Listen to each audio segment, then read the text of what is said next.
Terima kasih, Bu Ketua, Pak Andre, Bapak Ibu sekalian, anggota Komisi 6, para narasumber yang saya hormati. Pertama, memang pembicaraan hari ini adalah dalam konteks untuk memperkuat terhadap revisi Undang-Undang 19 tahun 2003. Jadi bukan persoalan setuju tidak setuju. Apakah menteri ini dibubarkan atau tidak? Bukan itu konteksnya.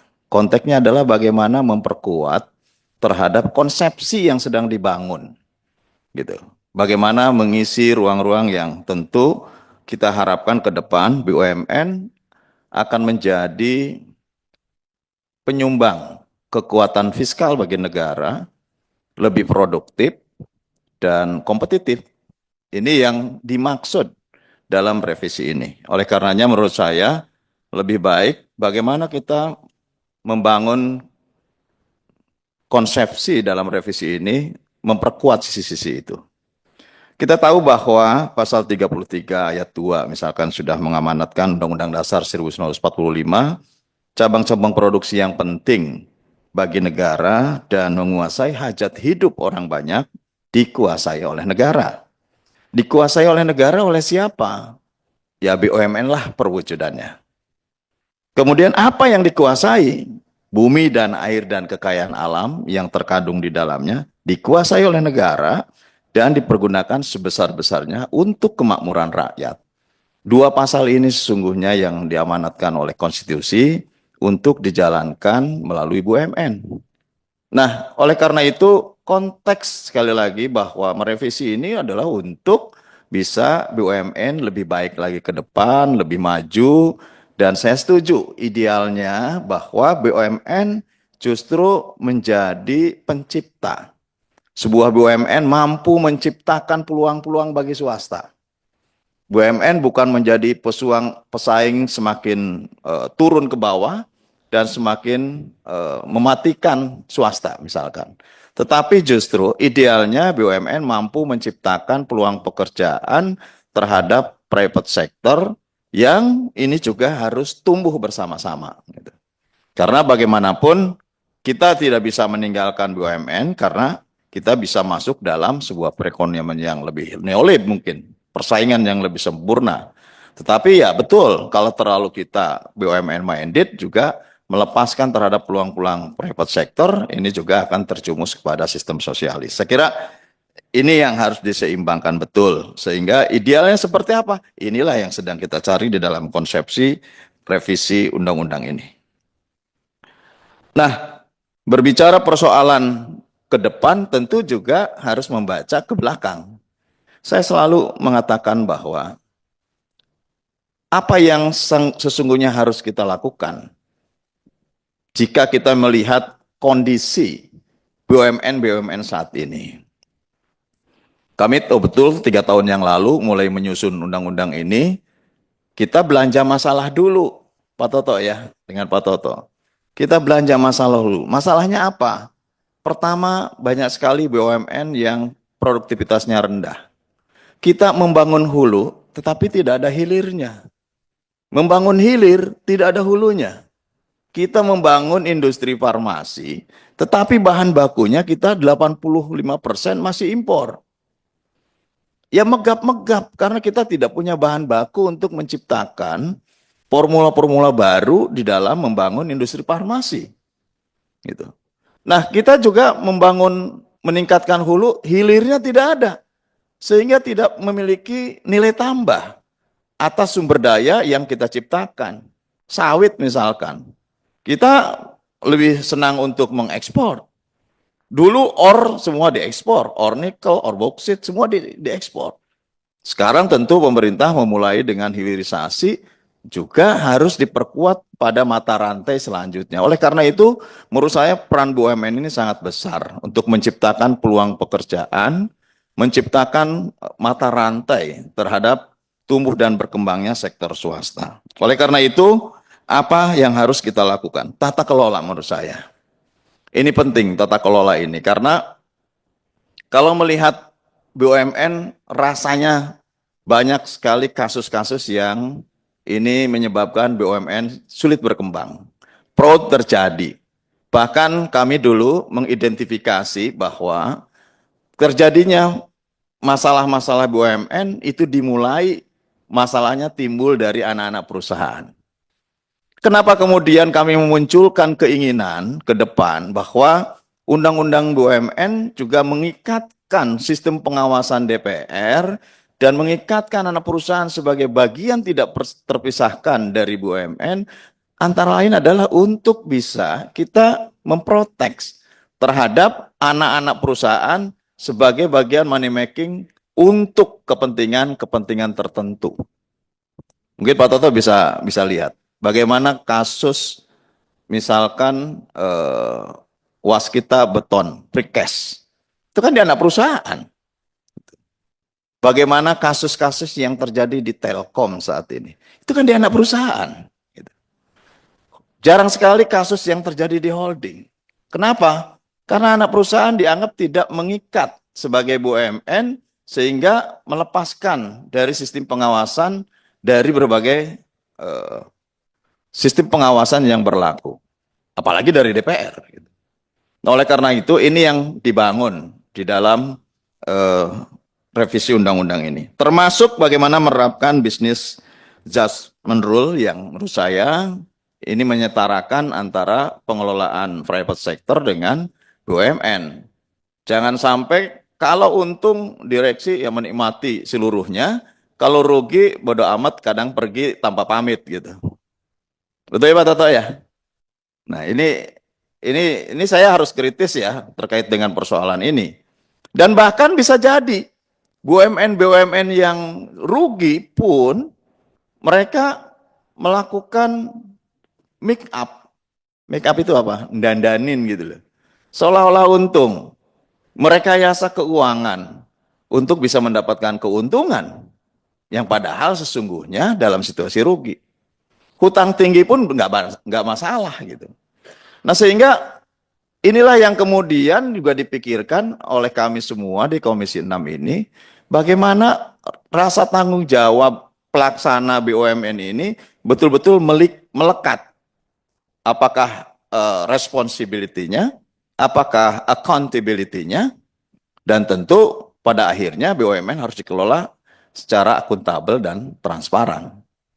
Rasa tanggung jawab ini penting, karena ya kita bisa meninggalkan bahwa BUMN itu adalah keuangan ataupun BUMN itu adalah lembaga yang harta kekayaannya dipisahkan dari kekayaan negara, tetapi kalau rugi ya tetap menjadi tanggung jawab negara.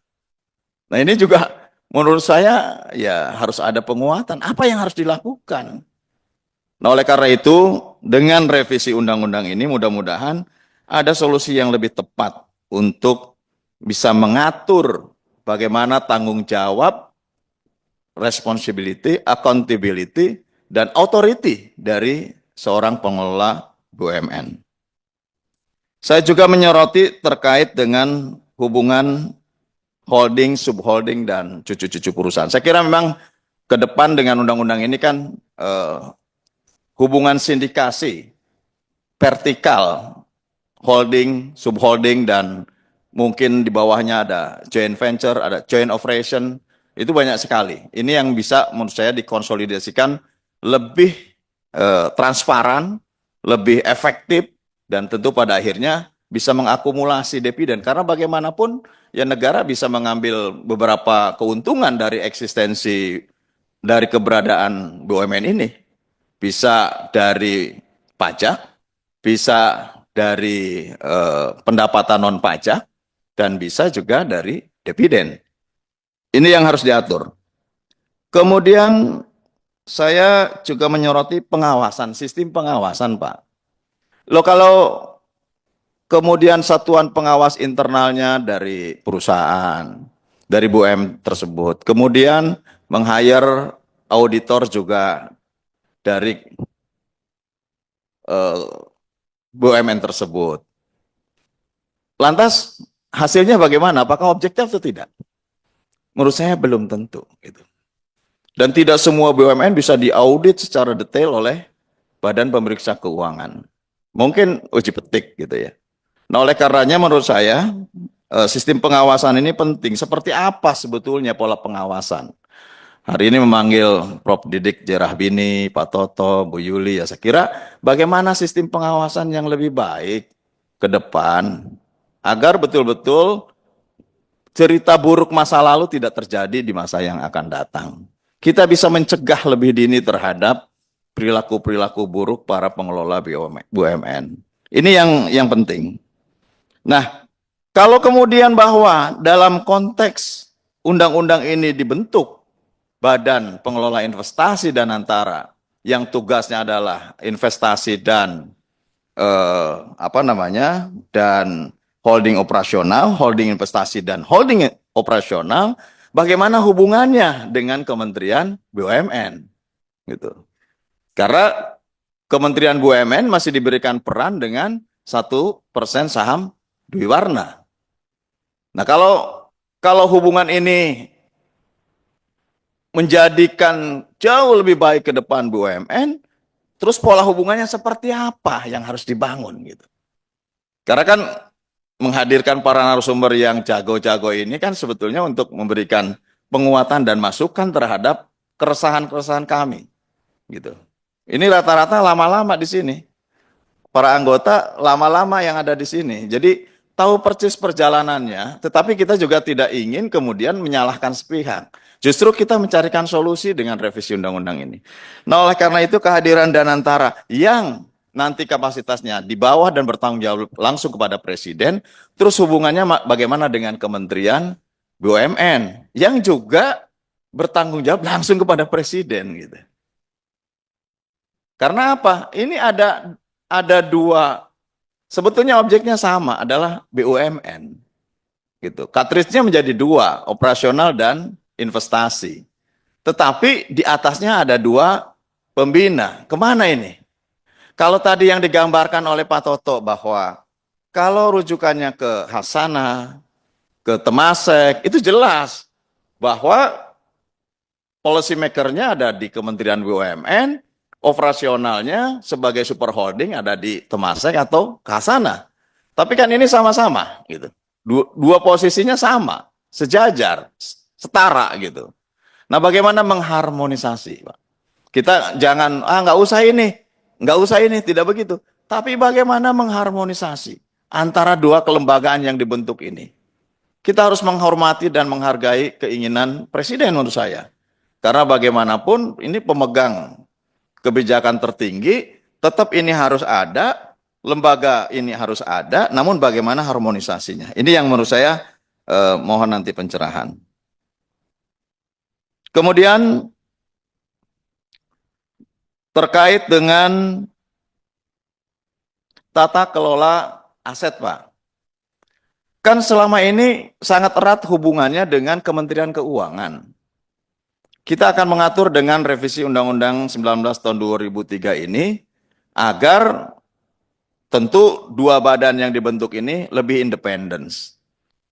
Karena kalau merujuk kepada undang-undang lainnya yang tadi disebutkan oleh Bu Yuli, ya, ada Undang-Undang Keuangan Negara, ada Undang-Undang Pembendaharaan Negara, itu kan mengikat betul bahwa Kementerian Keuangan pun punya kekuasaan yang mengikat. Nah, ini bagaimana pola yang harus dibangun antara pendelegasian secara independen oleh Presiden kepada dua badan ini, tetapi juga bagaimana hubungannya terhadap Kementerian Keuangan. Kan kita tidak bisa serta-merta bahwa potong aja itu Menteri Keuangan langsung, kan nggak bisa juga. Gitu. Karena pada hakikatnya semuanya adalah bagian daripada tanggung jawab Presiden. Bagaimana juga semuanya adalah kebijakan Presiden. Menteri ini kan hanya pembantunya saja gitu. Tapi kan bagaimana mengharmonisasi terhadap institusi-institusi yang ada dan diatur oleh undang-undangnya masing-masing, ini yang menurut saya harus ada klausul yang lebih tepat. Lebih lebih harmonis sehingga dalam berjalannya tentu nanti tidak ada hal-hal yang kontraproduktif gitu. Yang terakhir, bagaimana pola yang tepat, Pak? Kalau di sini ada kebijakan Kementerian BUMN, kemudian ada Danantara. Kan di Danantara ada badan pengawas juga. Terus fungsi pengawasannya di DPR seperti apa? Di DPR. Fungsi pengawasannya di Kementerian BUMN seperti apa? Gitu. Kan ini harus jelas juga, jangan semuanya saling mengawasi. Bahkan menurut pengawasan nanti di Danantara dianggap beres, dianggap selesai, kemudian tidak dianggap beres dan tidak dianggap selesai oleh Kementerian BUMN. Betul Pak, Pak Toto? Pak Prof Didik. Kan bisa jadi begitu nanti. Gitu. Nah ini menurut saya yang harus betul-betul diharmonisasikan, dan saya kira kalau undang-undang ini selesai dan tujuan utama Danantara memang lebih besar atau lebih condong kepada penyediaan investasi. Dan tadi saya sedikit mengomentari masalah PMN, ya kalau sudah ada Danantara ya tidak ada PMN gitu. Karena kan uangnya ada di Danantara nanti. Apakah Danantara berkepentingan untuk meleverage terhadap BUMN yang membutuhkan pembiayaan? Ya itu ada kajiannya tersendiri. Artinya saya meyakini bahwa jika memang ini sudah terbentuk, maka ya tidak dibutuhkan lagi PMN. Ini bisa menjadi direct investment dari Danantara kepada BUMN. Nah, mungkin satu hal juga, bagaimana menurut para narasumber terkait dengan meningkatkan kemampuan keuangannya. Karena kalau berharap sumber keuangan itu hanya dari dividen atau dari konsolidasi aset yang itu nanti bisa dijadikan guaranteed kepada pihak lain, saya kira ini harus juga tahu seperti apa sesungguhnya yang paling tepat. Gitu. Kita kan ada contoh juga INA misalkan Pak yang sudah berjalan. Kan juga tidak seutuhnya ini bisa menjadi lembaga investment yang kuat terhadap kebutuhan sektor-sektor lainnya. Apakah juga Danantara bisa keluar bukan hanya untuk membiayai BUMN, tetapi bisa saja membiayai infrastruktur dan lain sebagainya kepada pihak-pihak lain. Nah ini juga apakah bisa tidak gitu. Nah ini yang menurut saya harus diharmonisasi, termasuk tadi kekhawatiran apakah dividen ini wajib masuk dalam pembendaharaan negara atau bisa direct masuk ke Danantara dan kemudian diolah di Danantara ini menjadi sumber pembiayaan terhadap investasi baik di BUMN maupun di luar BUMN. Saya kira ini pertanyaan-pertanyaan yang menurut saya ini sangat dinanti oleh publik dan mudah-mudahan undang-undang ini bisa segera dapat dituntaskan dan bermanfaat bagi bangsa dan negara. Terima kasih. Assalamualaikum warahmatullahi wabarakatuh.